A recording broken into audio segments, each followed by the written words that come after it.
Ruslan. The Billy Carson situation has gotten even worse. Yes, even worse. I'm not exaggerating. If you guys haven't been keeping up, man, there's lawsuits, there's threats of lawsuits, there's cease and desist, there's showing up on people's doorbell at 2:30 in the morning.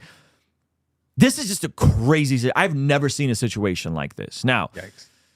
Billy Carson presents himself as an expert with regards to the Bible and ancient texts and all this sort of stuff. And he basically had a conversation with Wes Huff, and it didn't go well for him. He then, in his panic, tried to get the video taken down, said the moderator, Mark, couldn't release it, and it got really bad, the Streisand effect. Now, the issue is that the debate was really bad the first couple of minutes, but then on the back end, it wasn't even that bad because the moderator started trying to help Billy out. Billy, in his reaction, 3-hour reaction video, said that he was under the weather. Well, in his 3-hour reaction video, Billy is doing the unthinkable as a YouTuber. Okay, this is the unthinkable as a YouTuber.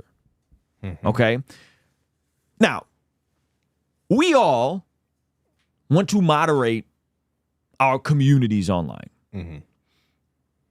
We all want to be careful with what we let slide. There's all kinds of scams. By the way, if anyone's ever in the comments impersonating me, telling you there's an opportunity, it's not me. I'll never ask you for money in comments or anything weird like that. So there is a degree of moderation that we all have to do. And sometimes when people are just flat out disrespectful, sometimes people get banned.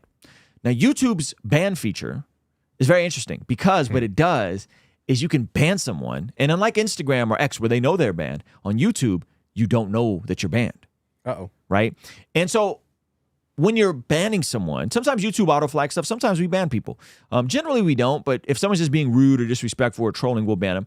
But the issue is when you ban someone that has the highest rated comment and delete their comment, essentially, by banning them, that leaves them to still see it. Yeah. And so what is Billy Carson doing now? Well, Billy Carson is going through and blocking comments, not blocking users, right? Yeah. So you got blocked. I got blocked. You got Billy Carson tried to silence you or try to silence you. Try to silence Christians again. Try to silence Christians again. So let me show you guys what I'm talking about. Okay, so this is my comment on Billy Carson's 3-hour of a response. Was it 2.5 hours or 3.5 hours? It was 3.5 hours. 3.5 hours. Okay. So again, we've blocked people. Yeah. We never blocked anybody for being reasonable. Yeah. Yes, that's very true. We've definitely never blocked anybody for having the most liked comment. Yeah. Because it usually means and breaking it down. If you have the most liked comment, it means that you are sharing an insight that a majority of people that watch that video agree on. Exactly. So here's my comment on Billy Carson's reaction to the fake debate and all of his cope. Okay. Christmas came early for Christian content creators after this dumpster fire response. And then I basically go through and make the points that I made in my video. Okay. Now, here's the hilarious part. These are all timestamps. I'm going back and forth with people in the comment section, yada, yada, yada, right? It goes on and on and on. And again, how does YouTube facilitate which comments get move higher up based on the likes and the engagement of it? Yep. This comment has 745 likes. This is the most liked comment and the most engaged comment. I can still see this comment. Yeah. But no one else can. Uh-oh. So what Billy Carson is doing is he's going through and blocking people who are leaving comments that he disagrees with. Yes. Which is just a complete no-no in the YouTube space. When you are getting owned, you don't go through and start deleting comments that are highly engaged, because it shows that you're censoring people. Yes. Which again, I get it. Like to some degree, you have to moderate and censor your comment section, but not when it's another public verified creator. Like this is a bad look. And this just shows he is really a sore loser in this situation. If you are the user that got blocked, you can still see the comment. So Ruslan was getting messages. People were like, hey, I think Billy deleted your comment. And then you would go check. Like, no, he didn't. My comment's still there. Yeah, it's all good. But when we realized, oh, he might have blocked you, not just deleted the comment, we checked from another login, another YouTube login.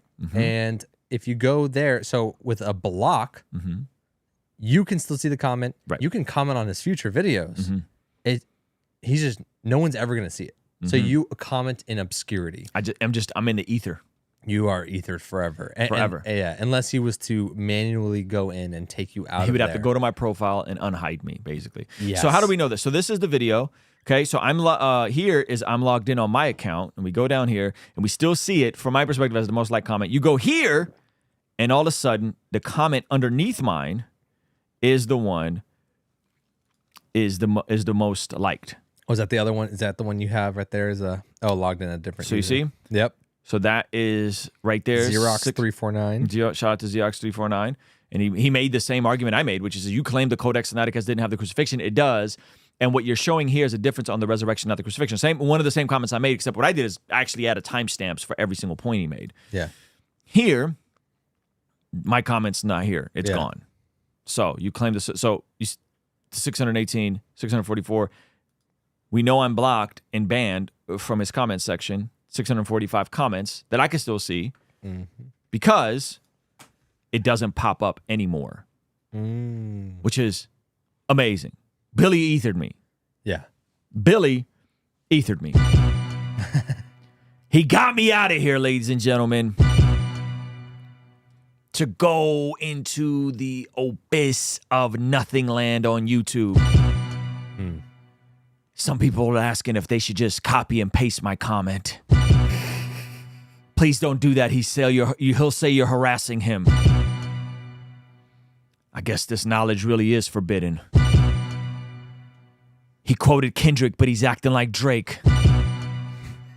That's amazing. All right. Someone asked if Mike Winger was blocked. Can you do a little bit of research there? And see? We'll just scroll down, open up all the comments, and see if you guys see Mike. You said Mike Winger left him a comment as well. He can't. The thing is, at this point, you can't block and ban everybody, right? You just gotta let it. You just gotta let it cook. Like you gotta just rock out, and it is what it is at this point. You took a L. We all take L's, right? We all take L's sometimes. All right. I have a question though. This is a real question. Sure. Billy Carson is losing his credibility. What credibility did he have prior to this? Well, the credibility he had is that he had a sense of authority because he was on some major podcasts. But what how did he get on this podcast? Got on his podcast. I think he built an audience online. He wrote some books. He sold some products.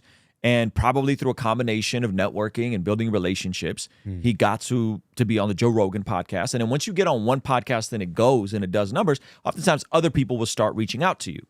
Okay. And so that's how you go from Rogan.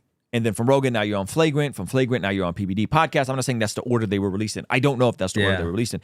So the credibility is that you can just be online famous, drive views, because you're a contrarian, you're presenting contrarian views. Regardless, Joe Rogan's not going to fact check them on a Codex Sinaiticus and a Sinai Bible. Yeah. Neither is Andrew Schultz. Yeah. Neither is PBD. They're going to be like, wow. Because it's this attempt of gish galloping and just releasing a bunch of random information. And then someone like Wes, who actually sat with the content, had all the talking points ready to go, and they were concise and clean and to the point. Right. So what is Billy's authority? Billy's authority is that he's been on a bunch of big podcasts and he self-identified as an expert in these fields. It's just a crazy leap. He went from like flat earth, like flat earther level. Was he? Wait. Level conspiracy. Okay. Because I don't want to put that on. I don't want to put that on his tag. No, he went from flat earth level Show me conspiracy. a paperwork. Yeah, he went from flat Shut earth. Up, Wes Wetson. He went from flat earth level conspiracy to being on Joe Rogan, Andrew Schultz, and PBD. That was the confusing part. And so then there's people like, wow, he's lost all his credibility. I don't know if he's lost all his credibility. Are there people in the chat here that were like, wow, I just woke up to There's some Billy people Carson. like that. Yeah, no, there's quite a few comments that were like, yo, I was almost gone. But were you dabbling in like flat earth and like I don't think you got to stop saying flat earth because I don't want to put that on him if he's not in there. I don't think he's a flat earther. Sasquatch? I don't think Loch he's Ness on that either. Monster. He's talking about aliens coming, a long time ago and giving them these tablets with the secret knowledge. So the question is, did he ever have any real credibility? What his credentials was like a online class from MIT, an online class from Harvard, and that's it. There's no degrees. There's no credibility that I'm familiar with. Yeah. But he positioned himself on the internet. So he's just a professional yapper. A professional yapper, positioning himself as an authority figure, and people.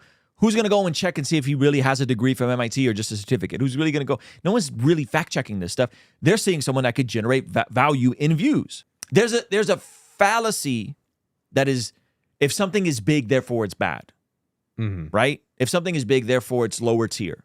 Okay. If something is big, therefore it's compromised. But there's also the authority fallacy. You're presenting yourself as an authority because you have numbers and you have an audience. Neither is accurate. You can be wrong on either extreme. Just because something is big doesn't mean it's bad, and just because something is big doesn't mean it's an authority either, right? Yeah. And so Billy has had the benefit of doing this for quite a while, establishing himself in these circles, and as he established himself in the circles, he looked bigger and more authoritative. Like, if you guys don't have the bundle, that's on sale right now.